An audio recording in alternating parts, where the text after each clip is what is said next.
Great. Awesome. All right. Um, so excited to have you here today, John. Really excited to be having this conversation. I would imagine everybody that is watching this knows John has a piece in Jewish Currents, who has so kindly co-sponsored this event, talking about the way in which discourse around intergenerational trauma is used frequently in particularly Jewish left spaces, the limits of this analysis, and kind of other ways to think about what it means to be um, articulating a Jewishness today and a way to change some of the culture that these few books that are the core of the piece are addressing. Um, John also wrote a piece called Against Zionist Realism about a year ago, which was kind of the like overlayer of this. They go really well together because they're kind of two sides of the same coin of an analysis of certain aspects of Jewish left culture. But we're not going to talk about that one. We're going to talk about your most recent one. Um, and like the core question about this whole discourse is the question of like what trauma is, how trauma functions. So how would you describe trauma as a phenomenon in human behavior, in psychology, and how does it differ from the kind of modes of thought that you're engaging with? Yeah. Okay. So that's a really complicated question, but I think what's important to start with is how I'm approaching this question, or like what trauma is. So the first thing that we have to, when we talk about trauma, the first thing we have to kind of do is understand it as a social and political concept, which means that it's not, in my opinion, it's not a natural part of human life. Now, what I mean by that isn't that there haven't been experiences where people have had overwhelming events that have kind of destabilized them and their sense of self, and been quite upsetting and changed them in irrevocable ways. That is certainly a feature of the human experience from today and into antiquity. But trauma itself, that word only goes back about 150 years. It is a lens, a frame through which we understand a particular set of experiences.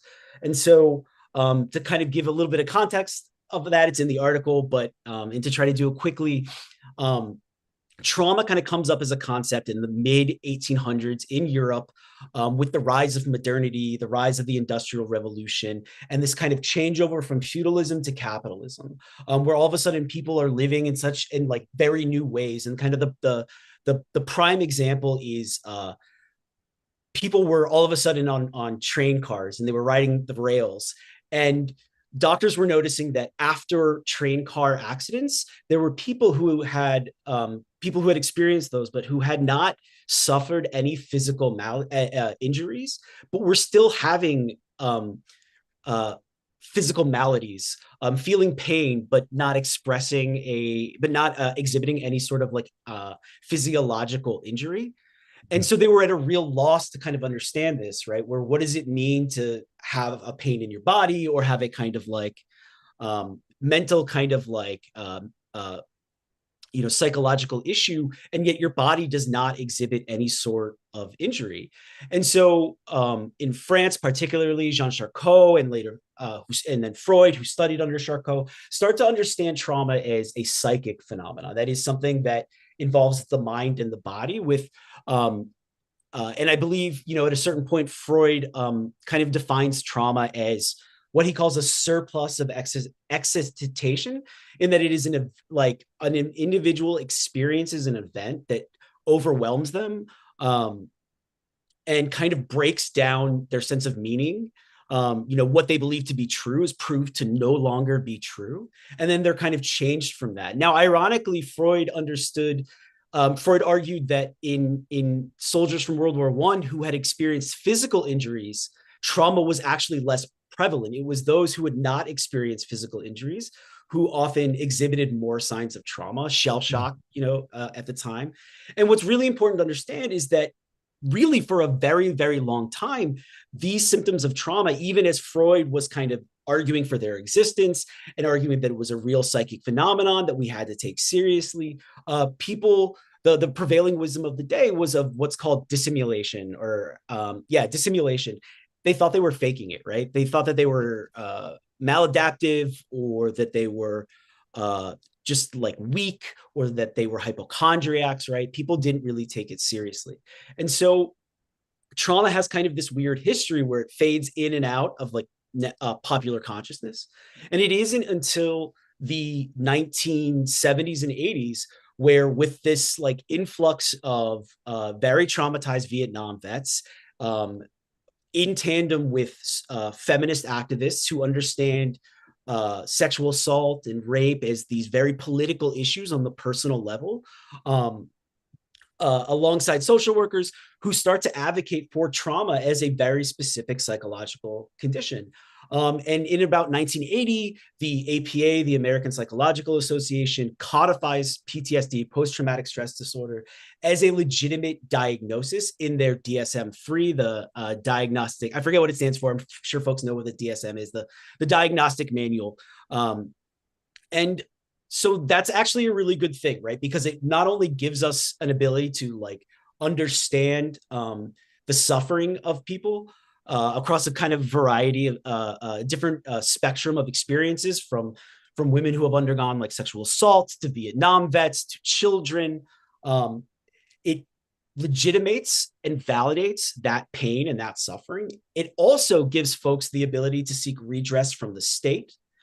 And also to get redress from insurance companies, right? Now, if you have something in the DSM, you can bill for it. It becomes a line item, a line code on a bill that the doctor sends to the insurance company.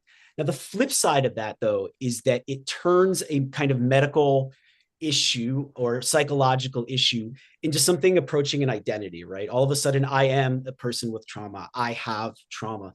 There is a kind of definitional quality that you have to kind of take on if you want to seek redress for what is a political and social issue, like the Vietnam War, like rape, like sexual assault.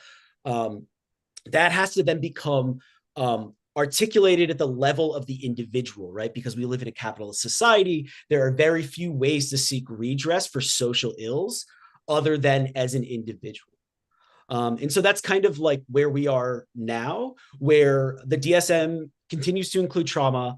The notion of trauma has expanded, still not as expansive as it is in kind of like popular discourses, but the notion of trauma is pretty legitimated at the kind of social and political level, and even at the international level, right? The book Empire of Trauma, which is like a fascinating book, I think everyone should read it. It talks a lot about how some of the more like kind of liberal, neoliberal solutions to human rights issues have been descendant therapists, and that often acts as a way of like ignoring the social and structural issues that caused the thing in the first place. So I'm kind of getting off topic there, but Yeah. Can I try to summarize? yeah, See if I got it. sure. Yeah. Yeah. Let me see if I got it.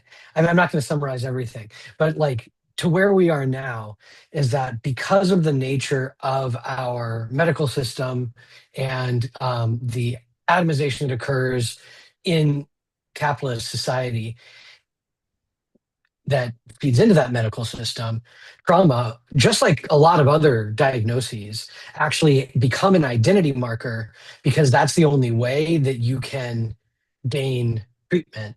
And but that isn't a one-way street. So like if you like this is true with lots and lots of different like medicalized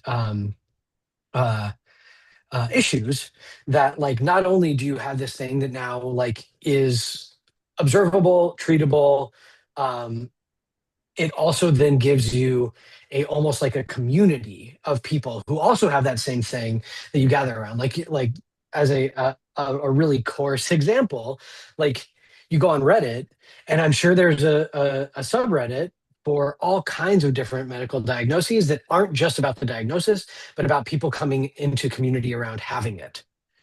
Yeah. So is that kind of what you were saying? Yeah, I mean, I think yeah, and a couple things too to point out. The first being that trauma at this point, I think we're on the DSM-5 still. There's some like adjustments, but the symptoms listed for trauma.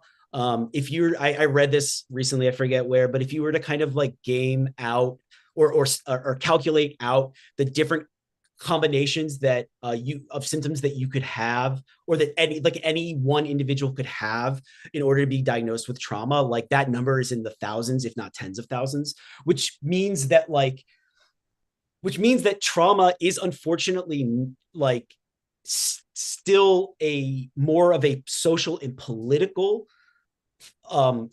concept rather than a medical like diagnosis. And like to kind of drive home this point, Danielle Yeah. Carr, who is an anthropologist at UCLA, fantastic writer, genius. She has pointed out that there is this tendency now to kind of talk about trauma in a literalist fashion, where we understand trauma as a state of the body in the same way that we understand breast cancer or diabetes, right? That it is this thing like almost like a foreign entity that comes into our body and disrupts us. Whereas traditionally through Freud and Charcot and other folks, trauma is one's reaction to an event, to a typically awful event, right? And so this is the kind of fundamental tension that I think is at the core of a lot of this discourse, which is trauma the event itself, or is trauma our reaction to the event, right? Because if it is Yeah. the event itself, then we can categorize events by how traumatic they are, right? We can say like, oh, well, genocide is obviously traumatic. Now, I happen to think that is most likely true, you know, but at the same time, right, as traumatic as we know genocide is, the Holocaust, let's say, there is also studies that show that there are people who did not exhibit traumatic symptoms after coming out of the camps. And so what that tells us is there's no guaranteed way to predict how someone will react to any sort of traumatized event. Because what trauma is, in my opinion, and this has been the traditional kind of thinking until recently, what trauma is not the event itself. It is not history. It is not any one individual experience, but rather the individual's reaction to that experience and the meaning or lack thereof they make in its wake, right? It is a confluence of like the social conditioning they've been brought up with, the family they've been brought up with, the times that they've been brought up with, the way that they understand feelings, what Raymond Williams calls the structure of feelings. There is a whole, it is what Freud calls overdetermined, which means that there are 100,000 different causes, and it is impossible to locate any one of them. That, you know, not that we shouldn't try, right? But Right. it is overdetermined. There is a lot going on here, and it is really difficult to understand or predict how any one person is going to react to any sort of event. Now, But how does this yeah, yeah, how does this then play into the concept of intergenerational trauma, and then like obviously particularly Jewish trauma as right, yeah. a category? Yeah. So the way this plays into it is then it defines how we specifically as Jews understand our relationship to history, right? Like we then kind of assume that because there have been these horrible, awful moments in Jewish history, that those then can explain the Jewish present, by which I mean like if this horrible thing happened in Jewish history, and trauma is the expression of that experience rather than the reaction to it, then by definition we are determined by that historical event. Does that make sense? Yeah. Yeah.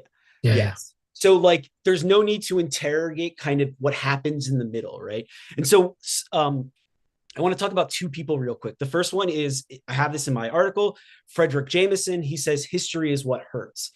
What that means is that in the present, we feel history, right? We can feel the people, you know, who, you know, if our family was in the Holocaust, we can feel the people who aren't there, the culture that's been lost, specifically the futures that we could have had, but that are now permanently foreclosed because of this thing that happened in the past.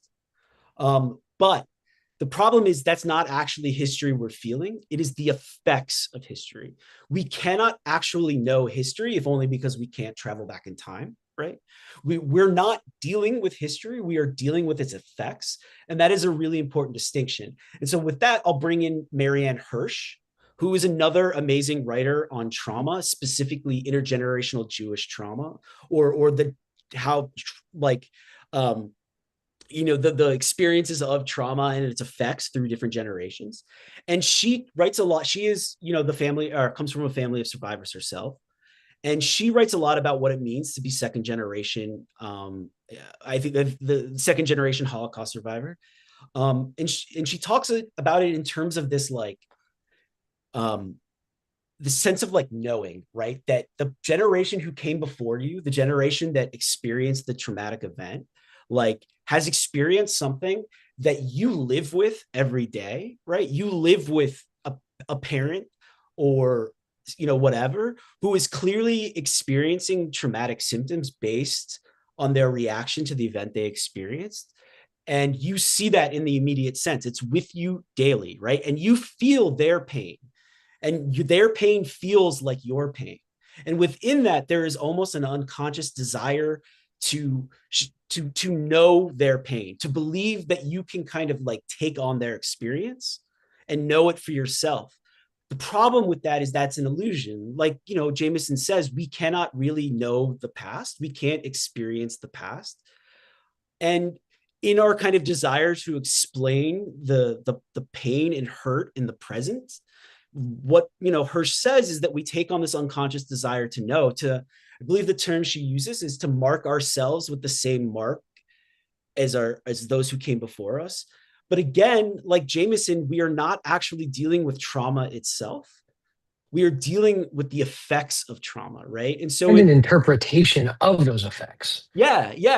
So it's like a third Yeah, derivation. yeah. It's what we're dealing with is the issue of meaning. It is about how we make meaning in the aftermath of an event. And if that sounds like it's purely psychological or purely intellectual or purely rational, I want to really challenge that, because I think, one of the key insights of Freud early on was that people's psychological states had very profound impacts on their body. I really encourage folks to read Freud's early case studies. They're fascinating, amazing Gothic literature.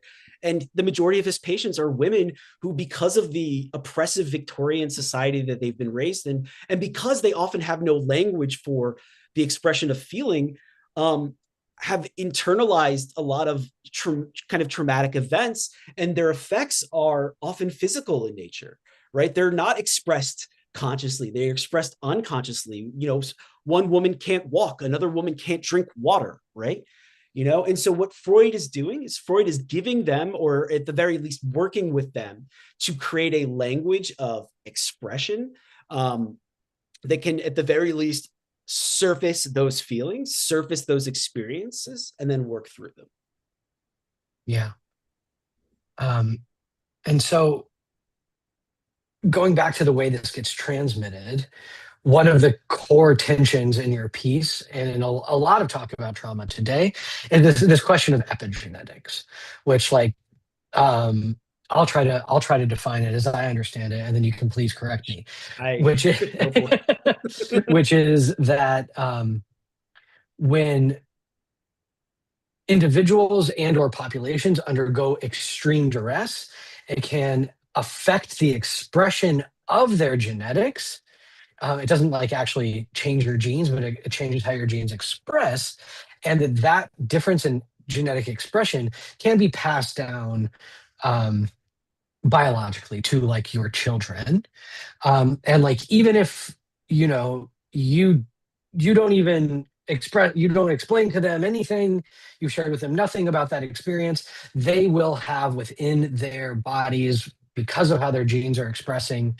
I can't remember, there's a word for the thingy I think it's methylation. Methylation, sure. Yeah. They will experience it, right? Which is a well-studied thing, right? There has been a ton of research on this, but it gets used in the discourse around intergenerational trauma, especially with Jews, especially with regard to the Holocaust, in a very specific way. Can you speak to that, and how that might give give language or be part of the language people are using to biologize trauma in a way that might be inaccurate or like, yeah. Yeah. Yeah. I mean, I think there's a couple things going on. The first is, again, I think this is kind of an example of how we relate to history, right? Like, um, it is a kind of a further, like it's a continuation of the idea that we have like an immediate interpret an immediate relationship with history that is kind of lived on through our ancestors. That something our ancestors experienced 100 years ago has direct and immediate um, impacts today, right? Like that it's not the effects of trauma, it is trauma itself, right? And so we often hear the term trauma is passed down or trauma is inherited trauma.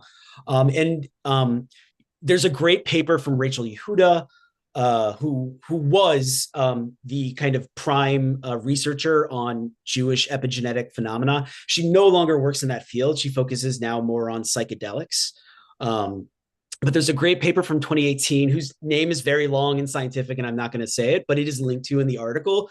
So if you can't get that now, you can read it in the paywall. It's a fantastic article. It talks about the reception of epigenetic concepts in broader culture. She mentions that very famous Transparent episode where they Hmm. talk about epigenetics, which I think was also a part of, if not now, is political education maybe 10 years ago or something like that. It was a very resonant um, a very resonant, very important piece of culture by which Jews at that time, probably less so today, but which the Jewish left 10 years ago understood itself, right?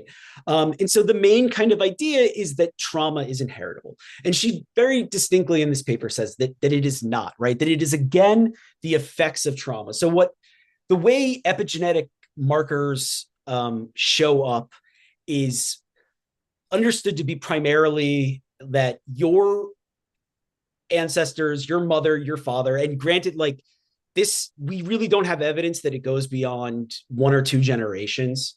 And also, really important to say, we do not have evidence in human models that this actually does anything. We can find these markers, we can find these epigenetic marks from like that say if your ancestor experienced Holocaust trauma, that your father or you maybe have higher levels of cortisol than the natural population, right? That does exist, but we have no idea why, nor do we have an idea of what it's doing, right? The evidence for the effectivity or effectuation of epigenetics is purely in animal models, right? Like that's really, really important. Primarily in mice or rats, I think, like that. But that is like really important. There is no evidence in humans that epigenetics had that we can isolate an epigenetic marker and link it distinctly to any sort of outcome or behavior, right? They're there. The issue is these epigenetic marks are there. We don't know what they mean, right? And not only do we not know what they mean, it is very, very difficult to isolate them and say, oh, well, this clearly comes from the Holocaust, right? Because like epigenetics, our genes have epigenetic qualities, which means they are always in conversation and in relationship with our social environs. There are a million different ways we can get epigenetic marks. It is impossible to say beyond kind of like the most minuscule of like correlations why someone has epigenetic marks. And not only that, but epigenetic marks can go away, they can disappear. They're not these permanent stable kind of like um parts of ourselves, parts of our identity. Is that at Yeah. all legible? Yeah, no, I think so. I mean, it's just showing that like these are a thing that exists, but we don't exactly know how or why, and like certainly not in such a way that it can actually like be interpreted to be determinative of someone's life experience that they have these markers. Yeah. And so like, yeah, so let's say that's the case, right? And the biological framing is like one way of doing it. And so then like, sure, it gets trauma, the effects of trauma, um, get passed down then through narrative, through growing up in a house with someone whose trauma has affected them in such a way that they behave in such a way that affects you in a certain way. And like even like your community somehow like creates a experiences that try to effectuate these outcomes, right? Of like the effects of trauma through education, through experiential education in particular. Like we know that stuff happens in Jewish communities. Like I I know I learned that stuff at a young age about Holocaust and persecution, and I didn't go on March of the Living myself, but like I know multiple people that did, and the way that everything was framed was like, here is Poland and these death camps and where all the Jews were killed, and then here is Israel where everybody is saved, right? Like to kind of create those effects of trauma. Um, if that is still being manufactured, then like how else do you respond to trying to shift that than how like a somatic healer would suggest how to do it, or the folks that you're engaging. Yeah.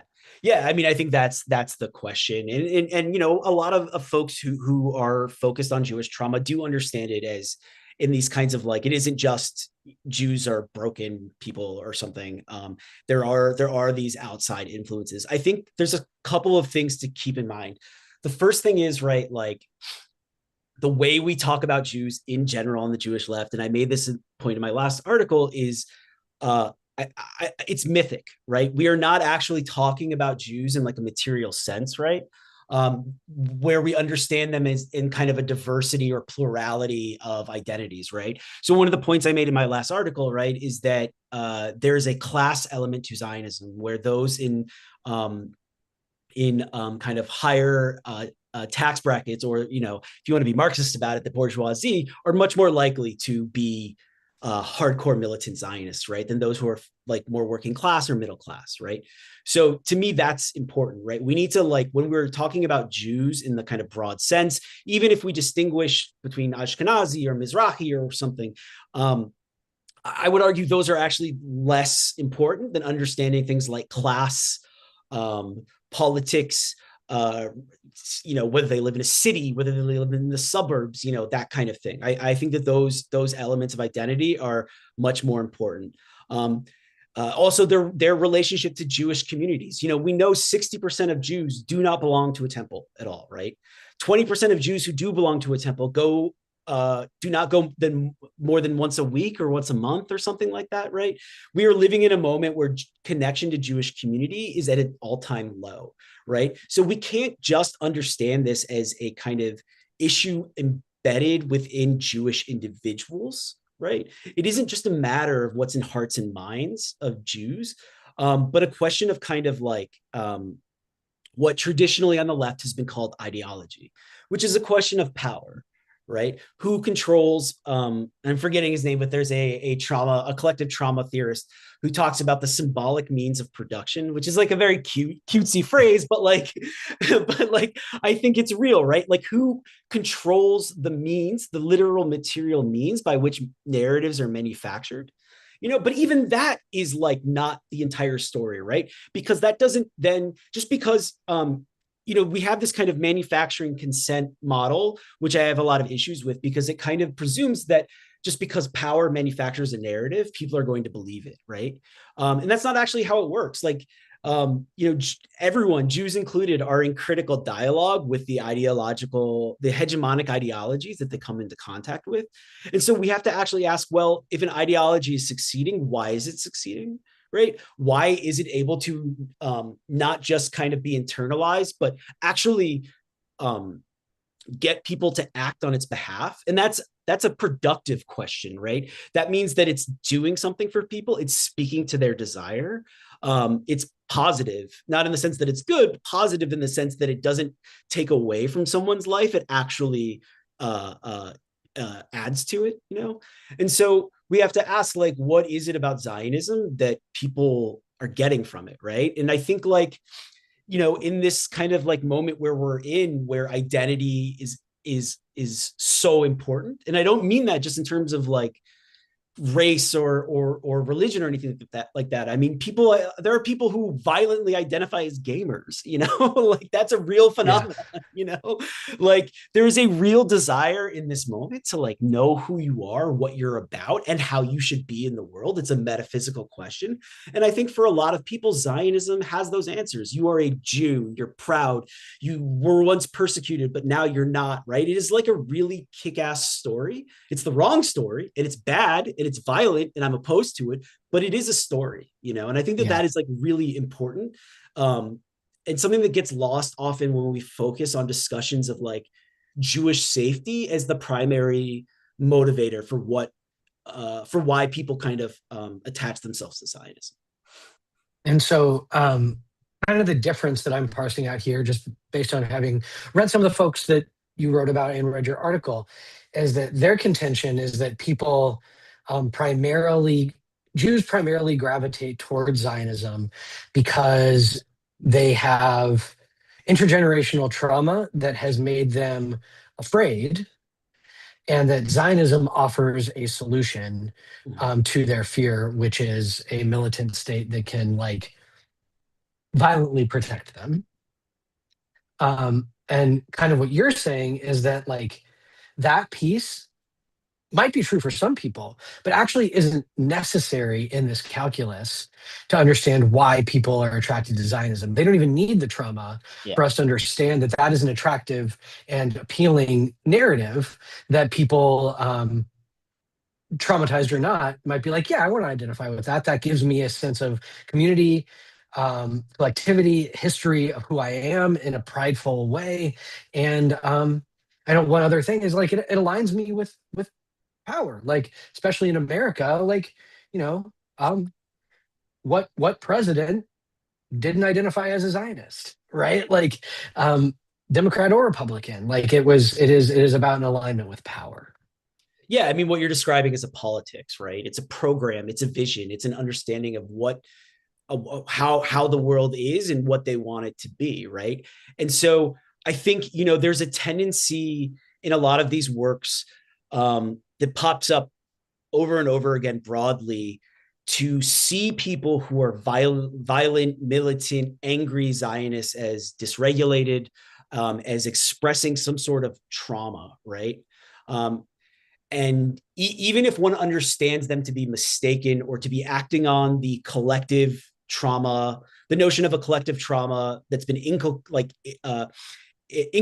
in them, that they're suffering from ideology, right? Like, and that's why they're behaving like that. It still isn't taking their politics in good faith, which is, I realize, like like kind of like an ironic or maybe challenging thing to hear, to say like, hey, you have to actually have good faith when you deal with Zionists. Like they don't have any, like, so Sure, I yeah. mean, like I get it. Like it's a weird thing to say, but you have to kind of take them at face value, I think, because the only way to contest them, they are doing a political project. And so the only way to contest them is with a similar politics, not similar in the sense of like we need to be Zionist, but similar in the sense that like we need to be offering people what Ariel Angel at the Jewish Left Conference calls positive content, right? Mhm. A vision of politics, and I don't even think Jewish politics, but a vision of politics in general that offers an alternative vision. And I think that's why Zoran was so successful, right?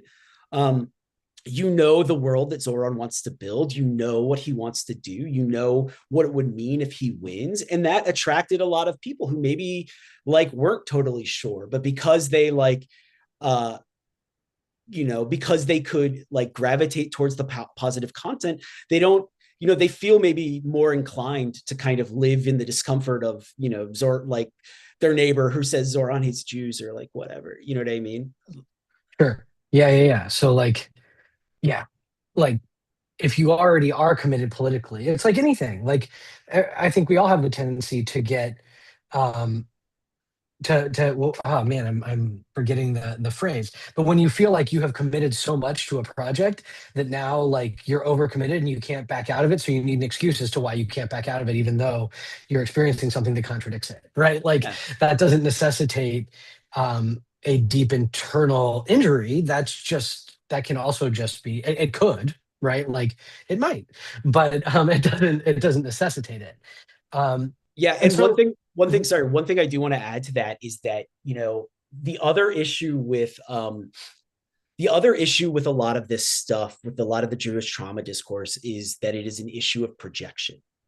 Um, you really cannot take someone's behavior and then project trauma onto it. That I just don't think that that's, like, one, appropriate, and two, um like medically or intellectually sound, right? There are a lot of reasons that people do things and people behave in certain ways. And again, you have to kind of, I think, take them as they are, even if they're shitty and annoying and awful. And believe me, like, I've dealt with those people, like, even recently, you know. But I think to say that someone is traumatized, like, um, based on their behavior, is and this may be the most controversial claim I make, but is more reflective of the person making the claim than it is of the person who is, like, being labeled as traumatized, right? Because that is a pathologization, and without access to their interior life, to their thoughts and their feelings, and you really don't know that, because again, trauma is about meaning made in the wake of the event. And so it's really up to the individual, or a community, to take on the agency themselves of how they make meaning of that trauma and how they understand something. And so if the person does not see themselves as traumatized, that's their right, I think. And I think we have to be very careful about labeling people.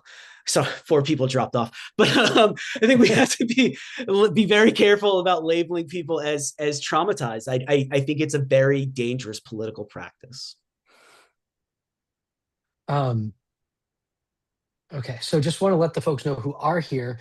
At about 4:15, we're going to open it up for a Q&A.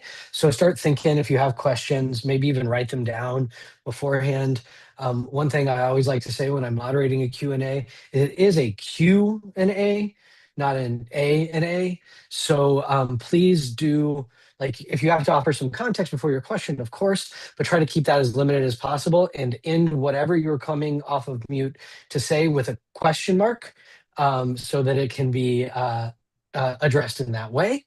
And what I'll do is just allow people to turn their video on once Q&A starts. And if you have a question, you can turn your video on. If you don't want to turn your video on for whatever reason and have a question, I'll also enable the chat so you can put it in the chat. All right. So we've talked primarily about, like, mass claims on trauma, and like a kind of like you were just saying, like a pathologization of a group, which in some ways flattens that group, right? To say that, like, this entire group has this experience and therefore behaves in this way because of this experience, which, like, may or may not be true in this instance. When talking about Jews, just because Jews aren't a singular group at all, there's all kinds of Jews, and there are plenty of Jews who, convert and don't have any Jewish ancestors to have, you know, passed this down. Um, and there always have been. Um, but do you see that there are perhaps ways in which these practices might are helpful, like, to people, and, like, where's the limit, like, where does this analysis work, and where do you think it, like, kind of overreaches? Yeah, I mean, I think I'm a firm believer is that if it works for you, then I think, like, go for it. There's no telling what will work for any one individual, and that is their right. And, like, I'm a firm, like, I really, really believe in, I'm like a relativist in that way. Like, I really do believe in people's right for self-determination and to kind of do what they want to do.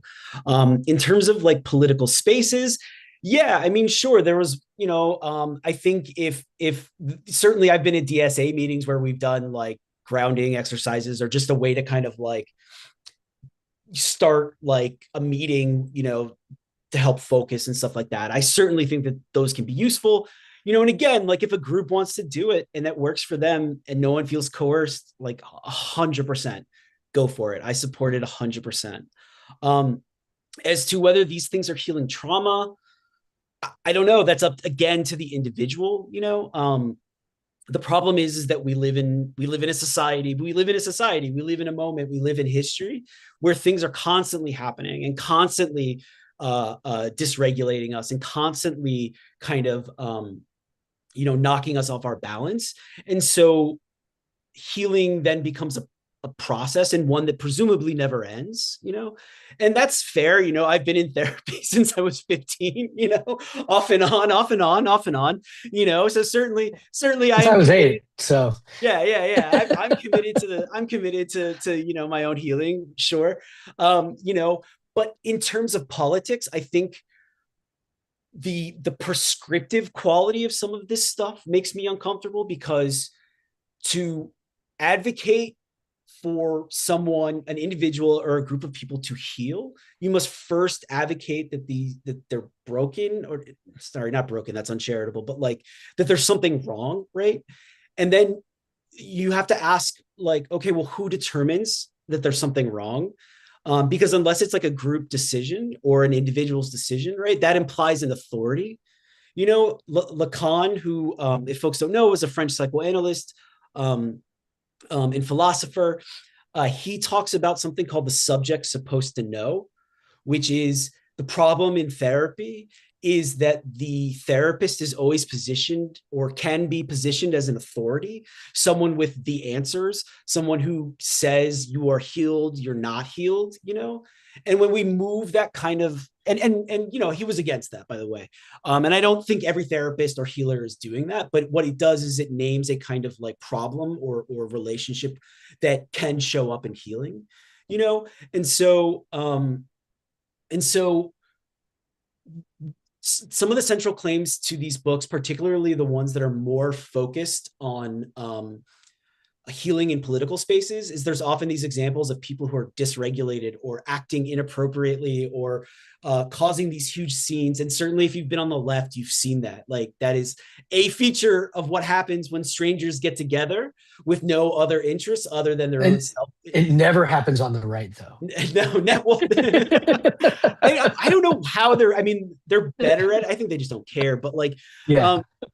but it happens on the left. And a lot of the arguments for this trauma framework is that this healing stuff can fix that. And I think there's a real problem there because, I was speaking to a leader of the Jewish left, and who was more sympathetic to some of these claims than I was. And I asked them, how do you differentiate between someone who was traumatized and acting kind of dysregulated because of their trauma and someone who was just really pissed off, really worked up, and has a political difference, right? Like maybe they're acting shitty, but it's because of a political difference, or they don't feel empowered, or they don't feel like structurally the organization they're in can speak to how they want to exert their agency, right? And this person didn't have an answer. So it's really like, who decides who's dysregulated, who decides who's unhealed, who has trauma, who doesn't. And I don't think these authors are saying I'm deciding, but there is a kind of general propensity to, again, pathologize people, and that gets into some tricky territory around issues of authority and prescriptiveness. Yeah. Yeah. Dylan, I see you. We're going to head into the Q&A after one last question, I'll be quick. which is, quick. Yeah, we, you ended the article with like on a really like wonderful note. And it's so good that like Jewish Currents put it on the back of the magazine this month, which is really talking about Jewishness as an unfolding process that we get to do together. So like, in just a very short snippet, what would you offer as the beginnings of that process that is different from what's being offered in this kind of lachrymose intergenerational trauma mode? Yeah, so I think I'm going to be really quick here. One of the things that I see across the Jewish left, and not just in the trauma discourse, but across the Jewish left, and this is something that has been noted by the sociologist Atalia Omer in her wonderful book Days of Awe, is a tendency to think of Zionism, a tendency by anti-Zionist Jews to think of Zionism as a kind of pollutant or something inauthentic or something that has tainted Judaism or Jewish culture or Jewish values. I want to really start advocate that we need to start from a place that, and again, don't clip this and post this on the internet, please, but there's nothing inauthentic about Zionism. There's nothing illegitimate about Zionism. It is just as legitimate as Reform Judaism, as Karaite Judaism, as Reconstructionism, whatever you want to call Orthodox Judaism, even. Orthodox Judaism, in that this is all made up. And I am an atheist, but I will say it's made up in the sense that it is this process of discovery and rediscovery. And so when we want to oppose something, attacking its illegitimacy or its kind of inauthenticness by nature implies that there is a more authentic tradition or culture or Judaism that we can then return to, which is, I feel, a very reactionary idea. And it's also one held by Zionists, right? Like Zionists understand themselves as authentic Jews returning to the soil, all that bullshit, right? And so what I really have nothing to offer in terms of what the outcome looks like. But for me, I'm very interested in the process, which is understanding what we do as guided intentionally by our own kind of hand, understanding that the myths we make are just that, myths. It's this kind of the problem of modernity is that we have to live under it. And so we know that nothing's true. And yet we also have to invent our own truths, and stuff like that. And so to me, it's the central issue that Yerushalmi identifies in Zachor, which is we actually need to get more in contact with history. We need to understand materially how things happened, why they happened. And then from there, we can start to build our own myths, and at the same time, understand those myths as myths, right? Yeah. It's crazy. I don't know how to do it, but it's the only way, I think, to be ethical. I don't know. Great, thank you. Yeah. All right, Q&A. Dylan, let's go. Thank you. I'm a healthcare provider with a fair amount of mental health training. And this is not a question, but I would just say that you've really completely misunderstood what's going on in trauma research in the United States and probably globally in your presentation today. So that if you just told me this is not a question, then it's fine, but you're in a position of power lecturing and writing about trauma, and you've misunderstood trauma. You're presenting a dangerous view of trauma and how trauma works biologically, socially, psychosocially, and so on. And at least know what you're talking about before you come into a public platform and make these statements. It's so just, Dylan, we're gonna cut you off there. But I'll respond to Dylan real quickly. So one of the things that I learned in my research on trauma stuff is that there is a real tension right now between trauma clinicians who are practicing in the kind of the research academic space and more popular discourses of trauma, to the point where I found a paper, and I wish I had the link handy, but I found a paper written by trauma clinicians who were deeply, deeply worried about the Bessel-van der Kolk notion of trauma, the neurobiological notion of trauma, which I get into in the article, because it so thoroughly disagrees with the more institutional notion of trauma. And I should note, Bessel-van der Kolk does not operate in the academy. He left the academy. His notion of the body keeps the score very much functions apart from more kind of institutionalized. And this is not me saying one is better than the other, more so that there is this tension and disagreement. And also, to see Dylan's point, we can see how contentious the issue of trauma as a concept is, right? Thank you. All right, Roberta. Hi, thank you so much. I'm really, really grateful for this conversation and what you're presenting. I have been studying collective trauma for a number of years with Thomas Hubel, as have many Israelis and some Palestinians. and Bessel and others. And something you said, I'd like to hear how you. I just had a sense you were adding something to my understanding of collective trauma that feels really important. And I just want to say, I just came back a few months ago from leading an Israeli-Palestinian joint delegation to do some work, and the whole program imploded because every time we got to some real painful edges, particularly the Jewish Israelis were like, it's triggering my trauma. I can't go there. So I'm thinking about what you were saying about the culture, about trauma being the meaning, right, that we make of what happened, and then that somehow that the collective. It's when we talk about collective trauma, we're not just talking about all the individuals in the collective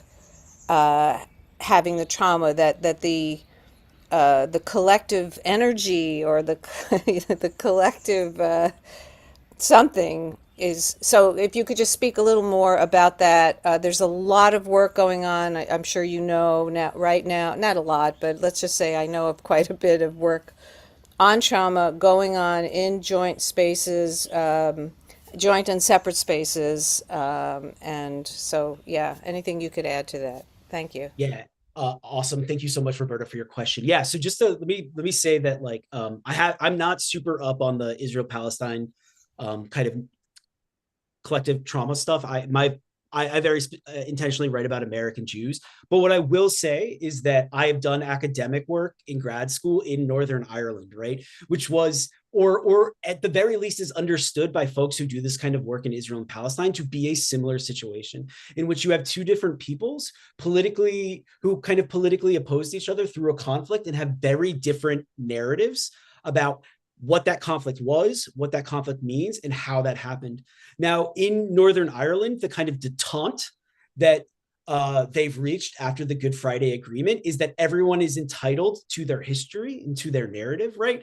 Which means when you go to like a national museum in Northern Ireland that deals with the Troubles, you literally have a room with two sides, a line in the middle, with the Protestant side on the left side and the Catholic side on the other side, right? And everyone gets their say, right? And that works for day-to-day coexistence. But what it doesn't do is it doesn't integrate those narratives. Because I think what you're pointing to, Roberta, is the fact that like if trauma is experienced at the level of the body, right? It is we do live it, even if we're not conscious of the meaning making. We do live it. It is a part of us. It is like incorporated into our sense of self. But at the same time, we are doing politics here, right? And there are questions that cannot be solved at the level of the individual that have to be solved at the level of the social and the collective. And it's really interesting you brought up that example of having problems with the kind of the Jewish participants saying my Jewish trauma is being activated, because as I'm sure you might know, that exact thing has happened to Bessel van der Kolk. And it's in my article where he, at one point at a healing retreat, referred to Israelis as Nazis, and a bunch of Jewish or Israeli, I don't really know, people got up and left and said, you're traumatizing me, you know? And the problem is that trauma has this kind of like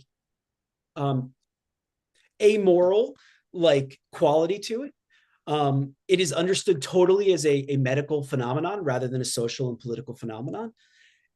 And so it's up for grabs. Anyone can claim it. And that kind of leads us to a bit of an impasse where we just can't get past the politics of it all.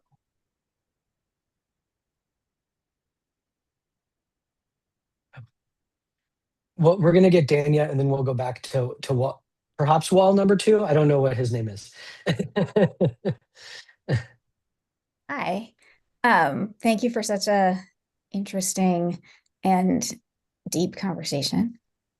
My question is, given that we have more political alignments with our friends and comrades who make use of this trauma discourse in their political analysis, how might we best make productive use of these disagreements in political analysis so that we might, win the things we all want to win? I think you should just tell them they're wrong and to get over. No. I mean, it's a good question. I mean, I think hopefully the article can kind of open some of those doors. And if people need to use me as like to say like, oh, I'm not as far as him, but I do agree, I mean, that's ideally, why I write the way I do, is to open up space and discussion in, I think, a political environment that often kind of maybe retreats a little bit from political difference. We're all Jews here, and so that kind of can obscure political difference. In terms of like how to engage with folks for whom this notion is very important, like I said, again, like there is a very key kind of identity quality to trauma, and you have to like take that seriously and you have to respect that. And like, I would never encourage, and I hope folks don't feel like I do this in the article. I tried really hard not to. Like, I'm not telling anyone they don't have trauma, and we certainly shouldn't be doing that. But I also think like we need to become more comfortable with challenging people and challenging the common wisdom of trauma and creating, I think, like dialogic space around that. So I would just encourage like, okay, like if we have a disagreement, cool, let's like make an event out of it. Like, let's talk it out. Let's do it in public. Like, let's clarify where I stand and where you stand, and like, create a culture out of this disagreement rather than a culture that seeks to kind of like, at the end of the day, find unity,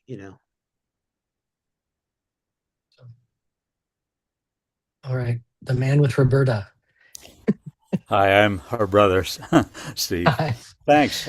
So very quickly, just a quick comment. John, are you familiar with William Rivers and the Craig Lockhart Hospital in World War I in Scotland, where, among others, Wilfred Owen and the Jewish poet Siegfried Sassoon were confined because they felt they were cowards, and he was the first one to really define shell shock as a disease.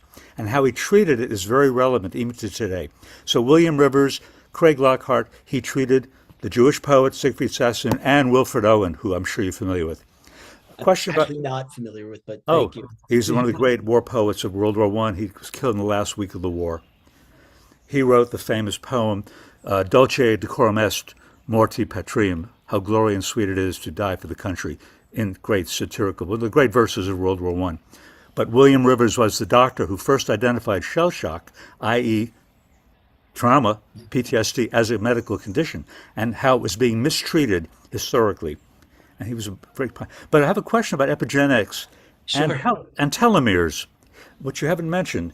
Telomeres, 40 years as an MD, telomeres which repair DNA, apparently destruction of DNA repair mechanism, not DNA itself. You don't inherit acquired traits, but telomeres can be damaged and genetically passed on in chromosome mitosis and so forth, and preventing people from actually having their DNA repaired. And it's related to chronic stress in one generation and preventing the telomeres from being properly organized in the next generation. So a lot of autoimmune diseases are regulated by DNA repair, regulated by telomeres, which can be passed on from generation to generation. So you wonder about the effect of stress on certain kinds of autoimmune processes and how much of mental illness we see, whether it's you call it trauma or PTSD or manic depression or whatever, are genetically modulated and prevented from being properly dealt with by the DNA repair mechanism called telomeres, which now have become a source of research in epigenetic research. I'd like to know if you know about that or what you think about that. I do not know about that, but I'll say broadly, broadly, my answer is like, I'm going to be flip, but please don't take it as me being rude. My answer is okay, and so what? yeah. I mean, I get it. It's interesting. I think the thing is like, in the absence of a kind of techno utopia where we can do gene editing and, everyone has access to very strict or very, very, direct understandings of their genetics, we are only ever operating in a kind of mythic metaphoric level, right? And when that mythic metaphoric level enters into the level of politics, it becomes very dangerous. Yeah. Right. One of the things I talk about in my article is that, this argument that Jews have, because of the force of their history, are socially and psychologically maladaptive is not new. There is precedence for it multiple times. The most striking for me was the notion of Maurice Fishberg, who was a Jewish anthropologist who argued that Jewish history literally shattered the Jewish nervous system, and made Jews the line he says is they cry before they are hit, right? It makes them ultra sensitive to anti-Semitism. It makes them cry anti-Semitism where none exists, right? Which is very similar in a lot of ways to the arguments being made today, which is Jews have a profound sensitivity to historical or to contemporary political settings that do not correlate with reality, right? There is this long-standing argument made by Jews about Jews that there is something wrong with Jews socially and collectively that makes them unable to adapt to contemporary political life. And that to me is where body stuff comes in, that again, without the techno utopia, we really can't account for, in day-to-day life. Interesting. Awesome. Leora, do you think that answered your question too? So Leora asked in the chat, you said there is no evidence of epigenetics in humans. That's not quite what you said, but that Leora's understanding is that humans have gone through famine, do have children that show evidence of worse health outcomes due to epigenetics. And this is part of the self-understanding of descendants of Holocaust survivors that Leora knows. Isn't it not quite accurate to say there is no evidence of worse health outcomes due to epigenetics in humans? Yeah. So, I mean, the key phrase is due to epigenetics, right? It may be due to the epigenetics, but the cause of that is, again, difficult, if not impossible, to pin down where we are right now. Because again, there are social, cultural, political, day-to-day individual factors that we can't disentangle from the historical. If that makes sense. I would encourage folks to Google Rachel Yehuda 2018 epigenetics transparent and find that article, because she lays out a lot of this stuff. I think, Leora, your what is really interesting about your comment, and something I probably want to wrestle with a bit more, is the self-understanding thing. I don't know if that is the self-understanding for Holocaust survivors, and I certainly don't want to question that or take that away. Everyone is kind of allowed their own self-understanding. I think, again, the issue becomes, to what extent is that applied to Jews in general, and to what extent are we then making political claims about Jews or the body based off that understanding, if that makes sense. Yeah, I was going to say something similar, because I think it's especially in the article, it's not that you're saying that no Jews have this experience, but the claim often implied is that there is a collective experience of this amongst Jews that actually can be determinative of how Jews writ large behave. And that's what you're suggesting is. Yeah. Rachel Yehuda calls that notion, she calls it the idea of biological destiny. Ellen, Yeah. I have never seen someone use that on Zoom. I'm guessing that means you have a question, but it's like a cartoon version of you. And you can unmute if you have a question.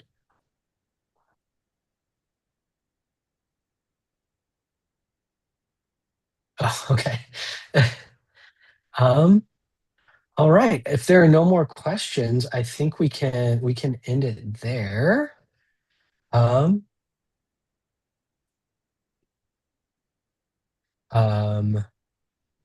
Thank you so much, Jon.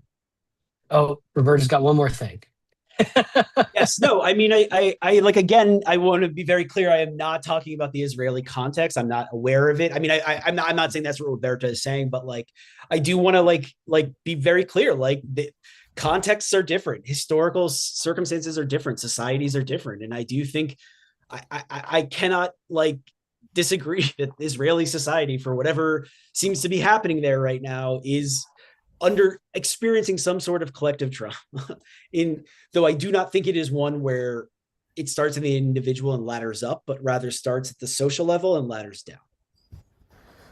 Well, my kind of follow-up question Sure. is, you said you're advocating for not allowing someone's expression of "I'm being triggered, my trauma is being triggered" to stop the conversation, but to somehow for us to learn creative, compassionate ways to enter into the conversation or continue the conversation. And this goes for American, Jews everywhere. This isn't just Israeli Jews. I have been very challenged to do that because it seems like we're and I understand, I'm really, what you're saying, I'm appreciating it. You're saying it's because trauma is all over the place. It could be used in any kind of way. And you're pointing to how it's being used actually politically to suppress conversations and across divides. So I'm just wondering if you have any examples or suggestions of how people have actually been, when somebody says, I can't go here, I can't go there because of trauma, you use the word genocide and I'm out of the conversation. I mean, I've been facilitating calls where this has happened. Yeah. So I'd love to hear some suggestions for how to do that. I'm sorry if I gave you the impression that I did not mean to give you what you said. I did not mean to give that impression. I actually would argue the opposite. Like, I believe in clarity and distinction. If someone feels like they can't handle the word genocide, that's on them, and they should find a place. Like, I think one of the big issues on the Jewish left is that it tries to be everything to everyone, and is a very big tent. And I do not believe in Jewish unity. I believe in Jewish disunity. I believe in Jewish conflict. I truly I think one of the big problems with Jewish politics is that it imagines that the end goal is a unified Jewish people. And I'm not about that. I'll be very Marxist. A class enemy is a class enemy. I'm sorry. So if someone needs to step out, that's their problem. And so I think I think we need to stop creating the expectation that we all have to get along. Like, no, we don't. Sorry. And I also want to highlight the end of Roberta's questions. Have you seen processes in any spaces you've been in that have helped to bridge those gaps when they occur? No, No. I haven't. No. Maybe because I'm not interested in them, but no, I haven't. Okay. What has to be bridged is not a question of trauma. It is a question of political difference under the guise of trauma. That's what it is. And that isn't, and I also don't that person may believe they're trauma.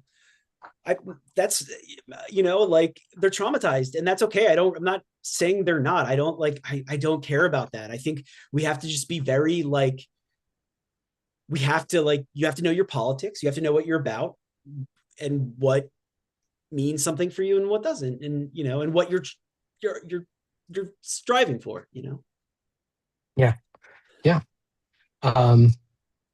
Great. Thank you. Thank you to those of you who asked questions. Thank you to those of you who are engaging in the chat a little bit as well. I think this has been a super productive and clarifying conversation that hopefully will lead to the kinds of conversations you're talking about, where active disagreement can continue and can help us draw lines where lines need to be drawn and help us reach across to each other where that's possible. And being in that constant state of discernment is, I think, incredibly important. So thank you for offering us this, Jon. Thank you for all the work you put into this article and all the research you've done.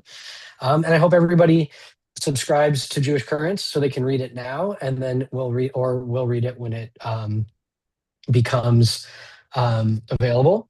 And I hope that if you enjoyed this conversation and you enjoy the things the ACJ is doing, that you will consider giving to the ACJ. The best way to do that is to go to, you can go to our website and there is a donate button on there. Or you can go to our Give Butter, which just has a general donations kind of link. And that is found at givebutter.com/American-Council-for-Judaism-INC. And I'll put it in the chat. Thank you all so much for being a part of this. And we're gonna do another one with another interesting topic next month. I have to confirm it, but then check out our Instagram, sign up for our newsletter if you want to hear about it first. Thanks, everyone. Have a great day. Thank you so much, folks. Have a good one.